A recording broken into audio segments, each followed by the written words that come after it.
শেখ মুজিবুর রহমানের ৭১ পরবর্তী কর্মকাণ্ডের জন্য শেখ পরিবার ক্ষমা চাইলে শেখ মুজিব ৭১ পূর্ববর্তী ভূমিকার জন্য সম্মান পাবেন বলে মন্তব্য করেছেন উপদেষ্টা মাহফুজ আলম। সম্প্রতি বঙ্গভবন থেকে শেখ মুজিবের ছবি সরানোর তথ্য দিয়েছেন মাহফুজ আলম। এরপর বিষয়টি নিয়ে সামাজিক যোগাযোগ মাধ্যম সহ সর্বমহলে আলোচনা শুরু হয়।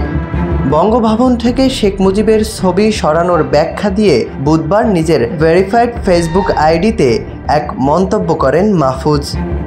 তিনি বলেন, শেখ মুজিব তার ৭১ পূর্ববর্তী ভূমিকার জন্য সম্মান পাবেন যদি শেখের ৭১ পরবর্তী গণহত্যা, গুম, দুর্নীতি, দুর্ভিক্ষ এবং অবশ্যই ৭২-এর সংবিধান যা বাকশালের পথ প্রশস্ত করেছিল এসবের জন্য তার দল ও তার পরিবারের সদস্যরা বাংলাদেশের জনগণের কাছে ক্ষমা চান।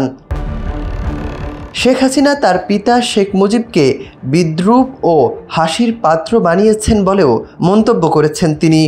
Double million offer Walton fridge কিনে পেতে পারেন ২০ লক্ষ টাকা, রয়েছে কোটি কোটি টাকার নিশ্চিত উপহার। শেখ হাসিনারও ফ্যাসিবাদী শাসনের কথা স্বীকার করা, ক্ষমা চাওয়া এবং এজন্য বিচারের মুখোমুখি হওয়া উচিত বলে মনে করেন মাহফুজ আলম। তিনি বলেন, পতিত শেখেরা শেখ মুজিব ও তার কন্যা তার ফ্যাসিবাদী শাসনের জন্য জনগণের তীব্র ক্ষোভের মুখে পড়েন। তাদের একমাত্র পার্থক্য, শেখ মুজিব একসময় পূর্ব বাংলার গণমানুষের জনপ্রিয় নেতা ছিলেন, যে জনপ্রিয়তা হাসিনার ছিল না। জনগণ পাকিস্তানি নির্যাতন নিপীড়নের বিরুদ্ধে শেখ মুজিবের নেতৃত্ব অনুসরণ করেছিলেন, কিন্তু ৭১-এর পর তিনি নিজেই একজন নির্যাতনকারী হয়ে ওঠেন। মুজিববাদের প্রতি তার সমর্থন ও পৃষ্ঠপোষকতায় ৭১-এর পর পঙ্গু ও বিভক্ত হয়ে পড়েছিল বাংলাদেশ।